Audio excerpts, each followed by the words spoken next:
একটা ছোট্ট ঘটনা শুনে আপনাদেরকে। আমরা একবার গেলাম গোপালগঞ্জে দাওয়াতি সফরে। ওখানে বড় একটা মাদ্রাসা আছে, মাওলানা সোহাইব ইব্রাহিম সাহেবের মাদ্রাসা। তো ওখানে জোহরের নামাজের পরে ছাত্র ভাইদের উদ্দেশ্যে কিছু সবক শোনানো হলো। এরপরে মাওলানা সোহাইব সাহেব উনি আমাকে বললেন, মাদ্রাসা ঘুরে দেখালেন। যখন ঘুরে দেখাচ্ছেন তো একটা ঢুকতেই ডান পাশে একটা রুম, যেটা হলো চিকিৎসালয়, যেখানে একজন ডাক্তার ফ্রি চিকিৎসা করেন। আর ডাক্তার সাহেব হলেন হিন্দু। উনি আমাকে বললেন, জুবাইর ভাই আমাদের ডাক্তার সাহেব হিন্দু, আপনি যেহেতু এসছেন একটু দাওয়াত দিয়ে গেলে ভালো হয়। আমি বললাম তাকে দাওয়াত দিন, ডাকুন। উনি ফোন দিলেন। উনি আবার মাদ্রাসা কর্তৃক তাকে বেতন দেওয়া হয়, ছাত্রদের জন্য ফ্রি। উনি ফোন দিলেন যে ভাই আপনাকে একটু মাদ্রাসায় আসতে হবে, ঢাকা থেকে মেহমান আসছে, তো একটু আপনি আসেন। উনি ভেবেছেন যে ঢাকা থেকে কোনো মেহমান এসে অসুস্থ হয়ে গিয়েছেন, তাই আসতে বলেছেন। উনি অল্প সময়ের মধ্যে এসে হাজির হয়েছেন। তো আমি তাকে বললাম, আপনি দেরি করলেন কেন? বলে একটু মাঝরাত পেশ করলেন। পরে উনি আমার হাত ধরে ওনার চেম্বারে নিয়ে গেলেন। উনি ওনার চেয়ারে বসলেন আর সামনে রুগীর চেয়ার আমাকে বসালেন। বসে ওনার পেটটা নিয়ে বললেন, ডাক্তাররা যা করে বলেন নাম। আমরা জুবাইর আহমদ, বয়স 38, কি সমস্যা? ব্যথা। কোথায়? অন্তরে। কেন? আপনার জন্য। আমার জন্য ব্যথা? উনিও খেয়াল করে নেই, তাহলে বলছে আমার জন্য ব্যথা। হ্যাঁ আপনার জন্যই ব্যথা, এটাই কষ্ট, এটা আমার রোগ। এটা কেমন?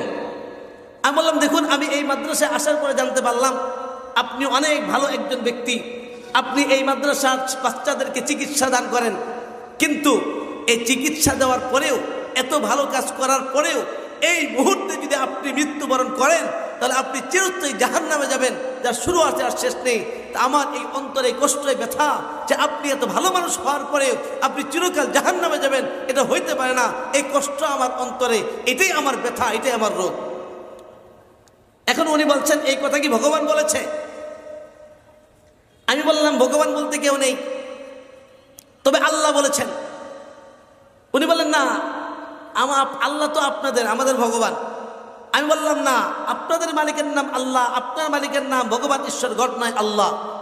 না আপনাদের আল্লাহ, আমাদের ভগবান। আমাদের মুসলমানও কি তাই মনে করে? আম মুসলমান ভাইকে যদি জিজ্ঞাসা করি আল্লাহ কাদের, দেখবেন আম মুসলমান ভাইরা কি বলবে? আমাদের। একজন অমুসলিম ভাইকে যদি জিজ্ঞাসা করা হয় বলুন তো আল্লাহ কাদের, তারাও কিন্তু এই কথা বলে, আল্লাহ আপনাদের, আমাদের ভগবান, আমাদের গড। গতকালকে জুমার সময় এক ভাই আসছেন, হিন্দু ভাই। ওনাকে এক প্রশ্ন করছে, বলেন তো আপনার মালিকের নাম কি? বলে ঈশ্বর। আমি বললাম, না আল্লাহ। বলে আল্লাহ তো আপনাদের। উনি বলছেন, আমি বলছি না আল্লাহ আপনারও। তো ডাক্তার সাহেব যখন বারবার বলছেন যে আপনাদের আল্লাহ, আমাদের ভগবান, আমি বললাম, ডাক্তার সাহেব আপনি কি এর প্রমাণ দিতে পারবেন যে আপনার মালিকের নাম ভগবান বা আপনার মালিকের নাম ঈশ্বর? ধর্মীয় গ্রন্থ দিয়ে হোক, যৌক্তিক দিয়ে হোক, এ কথার প্রমাণ কি আপনি দিতে পারবেন? উনি কিছু সময় চুপ থেকে বললেন, হুজুর আমি ধর্ম নিয়ে পড়াশোনা করি নাই, এই জন্য পারবো না। আমি বললাম, আমি এই কথা প্রমাণ দিতে পারবো যে আপনার মালিকের নাম ভগবান, ঈশ্বর নয়, আপনার মালিকের নাম আল্লাহ। আপনার মালিকের নাম আল্লাহ। প্রমাণ? আমি বললাম, দেখুন আপনাকে আমরা এক মালিকের সৃষ্টি। আপনার কপালে লেখা নেই হিন্দু, আমার কপালে লেখা নেই মুসলমান। আপনার চামড়া কাটলে রক্ত লাল বের হবে, আমার চামড়া কাটলে রক্ত লাল বের হবে। আপনার মধ্যে আপনিও আদমের সন্তান, আমিও আদমের সন্তান। আপনার আমার মধ্যে বাহ্যিক যেমন কোনো পার্থক্য নাই, মালিকের মধ্যেও পার্থক্য নাই। আমরা এক জায়গা থেকে সৃষ্টি। এই জন্য যে কোনো ইট কোম্পানি, যেই কোম্পানির থেকে ইট বের হয়, যে ধাঁচা থেকে বের হয়, ওই কোম্পানির নাম লেখা থাকে। ওই যা বের হয় একই নাম বের হয়, SMN ইত্যাদি। ঠিক আমরা, আমাদের স্রষ্টা একজন, ওই আল্লাহ পাক আমাদেরকে সৃষ্টি করেছেন, একইভাবে সৃষ্টি করেছেন।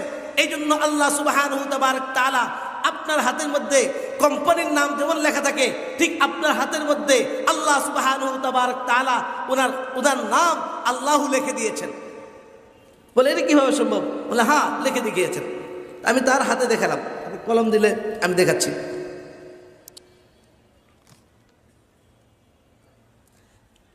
তো আমি তার হাতের মধ্যে আল্লাহ লিখে দেখালাম। যারা কাছে তাদের জন্য দেখা সহজ। কি লেখা? আল্লাহ। হাতের মধ্যে কি লেখা? আল্লাহ লেখা। তো তার হাতের মধ্যে স্পষ্ট আল্লাহ লেখা। আমি বললাম, ডাক্তার সাহেব আপনার মালিকের নাম যদি ভগবান হতো, তা আপনার হাতের মধ্যে কি লেখা থাকতো? ভগবান লেখা থাকতো। আপনার মালিকের নাম যদি গড হতো, তাহলে গড লেখা থাকতো। আমি বললাম, শুধু তাই নয়, আল্লাহ সুবহানাহু তাবারক তাআলা আপনার চেহারার মধ্যে আল্লাহ লিখে দিয়েছেন। মানুষের চেহারা আল্লাহ লিখলে যে আকৃতি ধারণ হয়, দূর থেকে আল্লাহর যে আকৃতি মানুষের চেহারায়। দেখুন এই যে আলিফ, দুইটা লাম মিলে যায়, দুইটা হাত দিয়ে দুই জায়গা থেকে থুতোর মধ্যে মিলে গেছে, নাক সহ আর এক লাম, আলিফ লাম লাম, আর কানটাকে উল্টা করে দিলে হা, কি হলো? আল্লাহ। প্রত্যেকের কানে দূর থেকে দেখবেন এই যে আলিফ লাম লাম, এই যে হা, ভিতরে যে রেখাগুলি স্পষ্ট আল্লাহ লেখা। তাহলে বুঝে গেল মালিকের নাম কি? বলেন না, মালিকের নাম কি? আমি তাকে বললাম মালিকের নাম এতটুকু বুঝে আসছে? বলে হ্যাঁ তা ঠিক, বুঝতে পেরেছি, মালিকের নাম আল্লাহ। আমি বললাম শুধু তাই নয়, প্রায় সময় দেখা যায় আল্লাহ পাক কুদরতিভাবে তার বহিঃপ্রকাশ ঘটান। বিভিন্ন সময় দেখা যায় কুরবানির সময় গোশতের টুকরার মধ্যে আল্লাহ লেখা, শুনছেন আপনারা? কাকেটাকে আল্লাহ, মুরগিটাকে আল্লাহ, সিংহেটাকে আল্লাহ। কোনোদিন আমরা দেখি নাই গোশতের টুকরার মধ্যে অলৌকিকভাবে কোনো কিছুর মধ্যে ভগবান লেখা, ঈশ্বর লেখা, গড লেখা, শুনছেন কোনোদিন? আমি ডাক্তার সাহেবকে বললাম আপনি শুনেছেন? বলে না। তাহলে বোঝা গেল মালিকের নাম আল্লাহ, উনি আপনারও মালিক আমারও মালিক। মালিকের নাম কি? বলে আল্লাহ কয়জন? বলে আপনারা একজনকে মানি, আমরা অনেকজনকে মানি।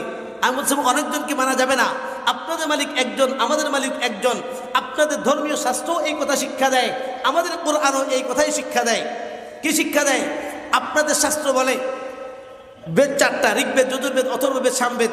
ঋগ্বেদের 10 নম্বর মন্ডলে 114 নম্বর সূক্তের 5 নম্বর মন্ত্রে আছে একং ব্রহ্মা দ্বিতীয়াং নাস্তে নেহনা নাস্তে কিঞ্চন।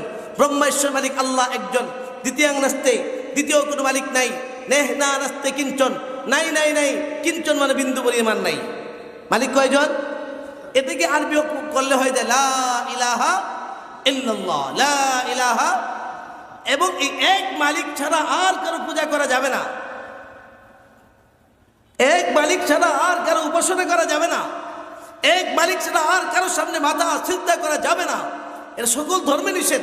আপনাদের ধর্ম নিষেধ করে, ইসলাম নিষেধ করে। ইসলাম, হিন্দু ধর্মে কি বলে? যে শিরিক করা যাবে না। যজুর্বেদের 40-9 মধ্যে আছে অন্ধং তম উপবিশন্তি জিহ্বসং উপাসতে তদভূয় ইবতে তমজ সম্ভুত্তরতা। অন্ধং তম উপবিশন্তি, ওই ব্যক্তি অন্ধকার নরকে প্রবেশ করবে। জিহুসং বুদ্ধিম বসতে, যে নিজের হাতের বানানো দেবদেবীর পূজা করবে। আর ইসলাম এই কথা বলে ইন্না শিরকা লা যুলমুন আযীম, শিরিক হলো সবচেয়ে বড় অপরাধ।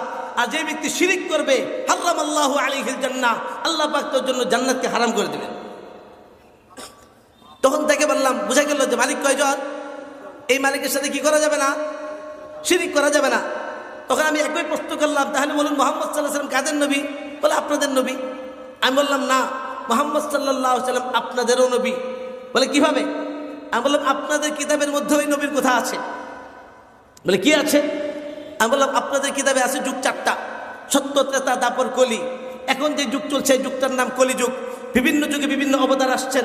এই যুগে একজন অবতার আসবে, তার নাম হবে নরাশংস, পিতার নাম বিষ্ণুযশা, মায়ের নাম সুমতি, জন্মস্থান সম্বল, জন্ম তারিখ মাধব মাসের শুক্লপক্ষে 12 তারিখ। নরাশংস, যার বাংলা অর্থ হয় প্রশংসিত ব্যক্তি, যার আরবি অর্থ হয় মুহাম্মদ, বলেন সাল্লাল্লাহু আলাইহি ওয়াসাল্লাম। তার পিতার নাম বিষ্ণুযশা, যার বাংলা অর্থ হয় মালিকের দাস, যার আরবি অর্থ হয় আব্দুল্লাহ। নবীজির পিতার নাম কি ছিল? সন্দেহ আছে মনে হয় আপনাদের? না থাকলে তো সবাই বলতেন। নবীজির পিতার নাম কি ছিল?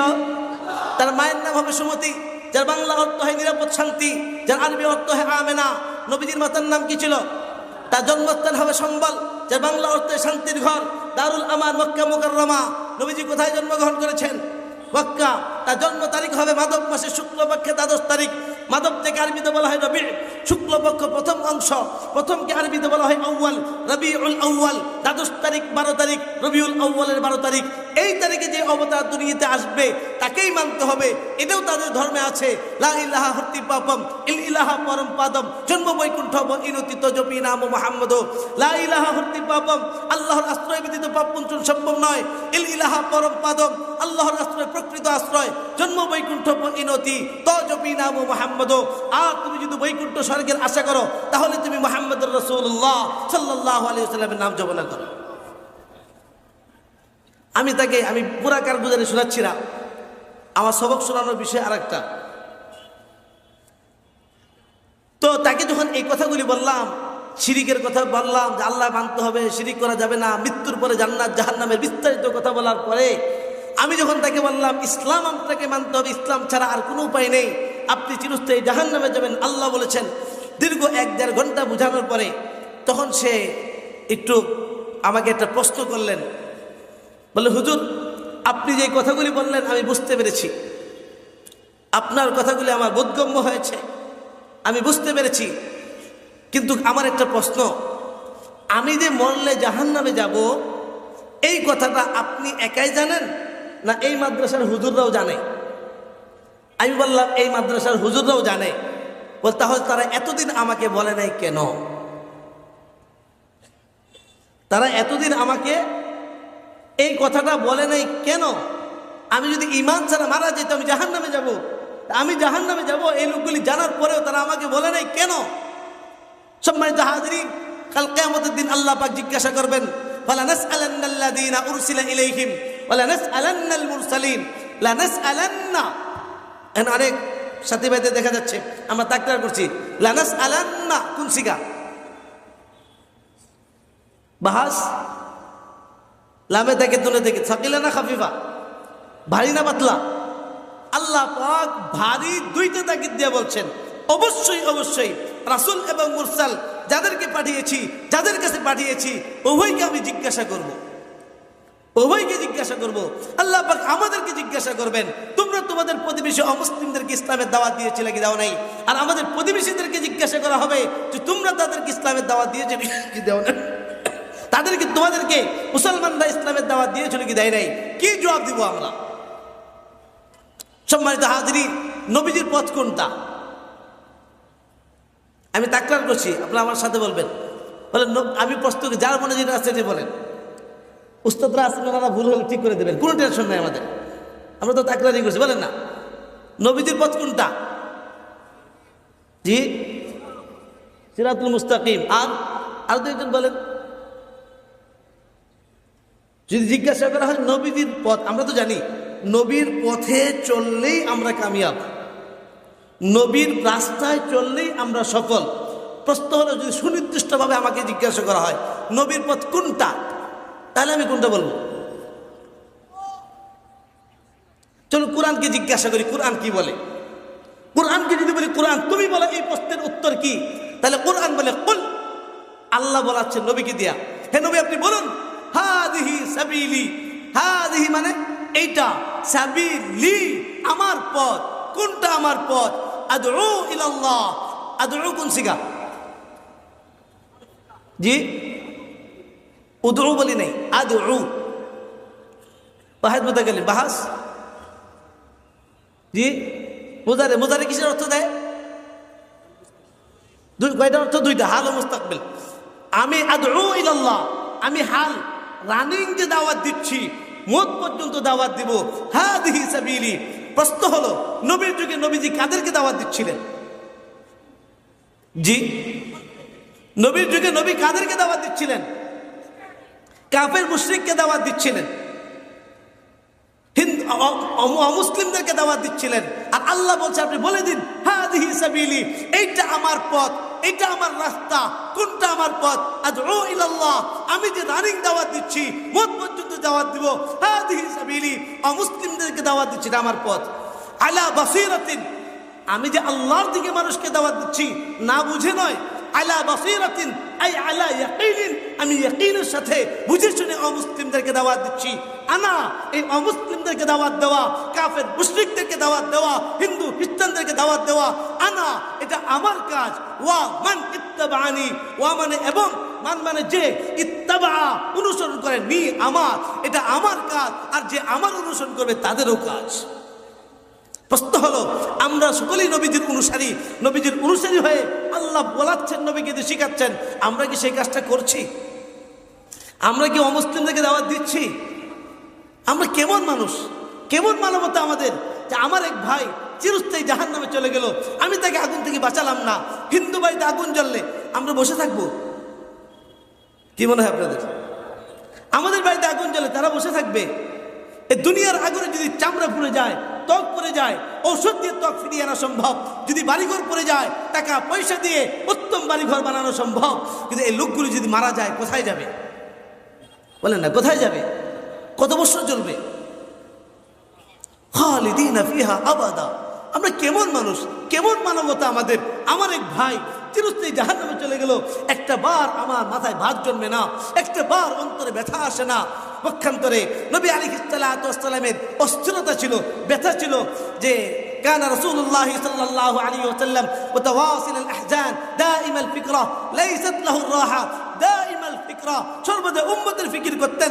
উম্মতের ফিকির কেমন করতেন? আল্লাহ পাক বলেন لعلك باخع نفسك على آثارهم إن لم يؤمنوا بهذا الحديث أسفا। এই লোকগুলি কেন ঈমান আনছে না? এই আফসোসে মনে হয় আপনার জীবনটা শেষ করে দেবেন। নবীর যুগে ঈমান কারা আনতেছিল না? বলেন না, কারা আনতেছিল না? অমুসলিম কাফেররা কেন ঈমান আনে না? এটা ছিল নবীজির ব্যথা। আমার আশপাশের অমুসলিম ভাইরা চিরস্থায়ী জাহান্নামে যাচ্ছে, ওরা কেন ঈমান আনছে না? আমরা কয়দিন এই ব্যথা অন্তরে পালন করেছি, কয়দিন লালন পালন করেছি। সম্মানিত হাজিরিন, একটা কুকুরের বাচ্চা যদি অ্যাক্সিডেন্ট হয় আমরা কষ্ট পাই কিনা? একটা কুকুরের বাচ্চা সে অ্যাক্সিডেন্ট হলে আমরা কষ্ট পাই, শব্দ করি। কিন্তু আদমের সন্তান এক ভাই চিরস্থায়ী জাহান্নামে গেল, আমার তো অন্তর ব্যথা আসে না। নবী আলাইহিস সালাম মদিনাতুল মুনাওয়ারায় বসা, এক ইহুদির লাশ যাচ্ছে, নবীজির চোখ দিয়ে ঝরঝর করে অশ্রু ঝরছে। সাহাবায়ে কেরাম জিজ্ঞাসা করলেন, ইয়া রাসূলুল্লাহ, আপনি কেন কাঁদছেন?